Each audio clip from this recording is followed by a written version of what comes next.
Good morning from the home of jump racing. It's day one of the Cheltenham Festival 2020 and I'm delighted once again to be joined by ITV Racing's Ed Chamberlin. Good morning, Ed. How are you feeling? Hi, Dom. Excited, nervous, keen to get on with it. You know, I can't imagine how the jockeys feel. You know, I'm at the end of the day presenting on television. They're the ones in the real hot seat, and let's hope the jockeys and the horses can put some smiles on faces this week. Well, it's slightly overcast. There's been 4 millimetres of rain overnight. The going's now soft, I believe. How does that change things today? I've just spoken to Alan Brazil on the radio, and I said, don't go out and walk the track, Al, because it'll be even softer once you've been on it. But it's okay. It's not going to be absolutely bottomless, but it's going to be testing. So we spoke yesterday, didn't we, about looking for form of horses. Really important that you look for horses with soft ground Cheltenham form. It's going to be absolutely crucial, I promise. The Unibet Champion Hurdle, that's Yes. the feature race of today, but everybody I've spoken to about it so far, everybody at Sporting Life, has a different tip. Why is it so open? It's that sort of race this year. Everyone says it's a below par in terms of quality, but the good thing about that, Dom, is it's wide open. Punters on ITV love a wide open, big runners, 4, 5 to 1 the field is perfect. So there's so much interest in the Champion Hurdle, which is great, and it could throw up some amazing stories. And yeah, it does look right for an upset, which is, you know, I backed Call Me Lord months ago. He's about back out to the sort of price I backed him then. But I'm going to keep the faith. I think he could run well at a huge price. And I think those are the sort of horses you should be looking at, rather trying to be clever. And yes, Epatante might be a superstar, but she's got question marks against her. I'd rather back something with all the places that Sky Bet are offering, each way at a big price. What are your favourite Champion Hurdle memories over the years?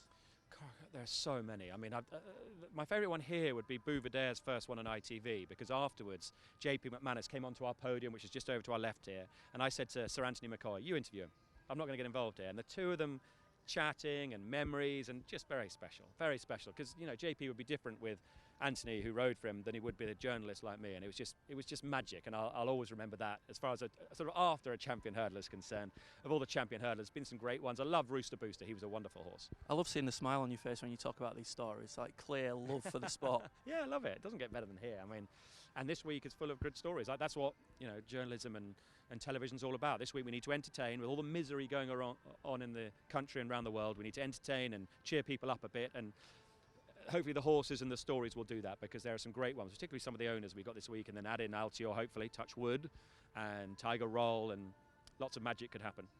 Well, being it's my first Sky Bet Festival, I can't wait for the Sky Bet. Suit. Oh, thank you. Is that not strobe on camera? I'm not sure I could wear a suit like that on ITV. It's a bit jazzy, isn't it? It's quite racy. Yeah, I'll go to jumper. I've had a few comments about this. I'll go to a jumper tomorrow. It's very Cheltenham. Day one at Cheltenham. It's very good. Well, obviously, I can't wait for the Sky Bet Supreme. The big cheer. It's going to be my first time hearing it in real life. What are the big stories to look out for this year?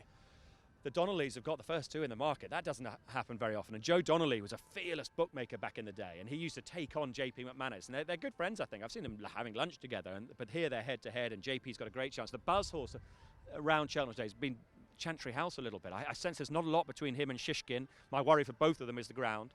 The soft ground, that could really have come in Asterion Forlange's favour. It is a terrific race. This is the best Sky Bet Supreme we've had on ITV in the years we've been doing it, because you've got Fiddler on the Roof, you've got Abracadabras. These are top quality horses that we might be seeing in the Champion Hurdle next year and other races like that. This is a really, really good Sky Bet Supreme. Who the winner's going to be, Dom, honestly, I genuinely could say nothing with confidence. I'd have really fancied Shishkin on good ground, but it's softened that out there, and that blunts a horse's speed. That's like Usain Bolt.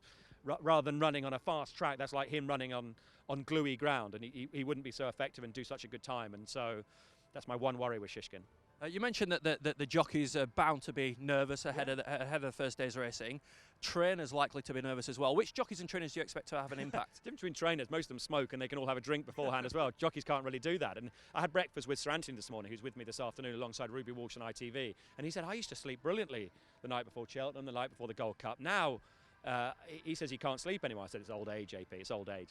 But yeah, they need ice in their veins. This is the thing about Rachel Blackmore. I read a quote from Ruby Walsh saying when she comes in here, she's polite, yet she's cold. I thought it was a great quote. Focused. The best jockeys are the ones who've got experience around here, so you'll need to take your time. Don't get overexcited. Some jockeys you'll see come down the hill behind us here, think I've got a chance here, and get overexcited. That takes a lot of getting up that hill. Need to hold a bit of energy back. That's where Ruby Walsh was so brilliant. Your Davy Russells, Barry Geraghty's, these guys are just brilliant. That experience is going to be very important. Just take your time. Take your time, because that hill is long and steep, and yeah, conserve a bit of energy. Well, I've got a new respect for jockeys this year. Not that I didn't respect them before, but I had a go at jockey training down in Newmarket earlier this year, and it is so hard. I can't imagine having to put your body into that position, but also deal with the nerves of a huge racing event. It must be incredible. Well, this is what they ride for. This is what gets the adrenaline up. It's a bit like television, you know. This is why we're in the game. These are the big occasions, and you've got to be able to handle that. And I keep talking about Rachel Blackmore. She handles it brilliantly. She's a cool cookie. She's got such a good brain, and she's got a cool head on her, and she just needs to hopefully get it right today, which I'm sure she will, because she would be my biggest story of the week, potentially, Rachel. She's all over the newspapers today, which is great. And we've done this feature on her today with Gabriel Clark that is, honestly, Dom, this is television magic, obviously, but this is absolute magic, honestly. Well, I've got a question here from Sporting Life's David Ord for you. Oh, so you'll have to forgive me whilst I read. Yes, I'll say it. No, he's not here. Right, Mrs. Cheltenham. The Sporting Life team, you included, have provided best bets for the day. Elixir de Aini, is that? That's not mine. Global Citizen, Atlanta Ablaze, Silos Emery, Benny de Dieu, Hold the Note, and Ravenhill. Hand on heart, how many of those are you expecting to win? Well, so that'll be from the likes of Scoop, Ollie Bell, Matt Brocklebank, Dave Ord. So all of them, surely. I think mine's Hold the Note. So we might get one. No, there's some decent selections there. They're nice prices for punters as well. Benny de Dieu, who put her in? She's a certainty, but she'll be very short price. You can keep an eye on all of those on the Sporting Life blog throughout the day. Richard Mann, I believe, is manning the fort back at Sporting Life Towers. So what's the one buzz horse there's been for today as you trolled through the pubs and clubs of the Cotswolds last night? Chantry House, there's a good word for Chantry House in the Sky Bet Supreme in the JP McManus colours. And I've backed a horse called Jarvis Plate in the penultimate race at 40 to 1. 4-0, 40 to 1. That's a good thing. That's my buzz horse. Nice.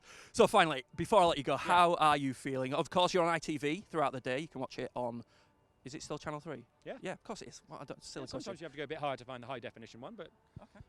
3 will do you. How are you feeling then? Standing here ahead of the first day, nervous? You need to be nervous. On big occasions, if you're presenting on television, if you're not nervous, something's wrong. You need to have that edge, you need to have those nerves. That's what gets you going. You want to be at your best. And listen, we've been planning this for months and months. And I know that I've got a brilliant team behind me. Brilliant production team. I've got Francesca alongside me, Ruby, Sir Anthony McCoy, Mick Fitzgerald, Luke Harvey, Ollie Bell, Matt Chapman. All the team are here. We all met last night. Everyone's up for it. We've seen all the RVTs. We're in great shape. Now we just need to hope everything goes smoothly on the track and everyone at home enjoys it, because as I keep saying, with everything that's going on in the world at the moment, I think everyone needs to smile for a week. Well, there's no better place to make that happen than Cheltenham. Of course, there's nothing like a big sporting event to bring everybody together, put a smile on your face. That's the plan. Hopefully you get a few winners throughout the week. Ed, as ever, thank you very much for joining me. First Cheltenham. I'm really excited. I'm tingling a little bit. I look forward to seeing what suit you wear this afternoon. Oh, well, I need to get changed midway through. You have a morning suit and an afternoon suit. Really? Oh, yeah. Oh, why didn't anyone back at Sporting Life tell me that? Don't forget, you can head to sportinglife.com, follow the blog throughout the day, as well as all of the latest news and tips.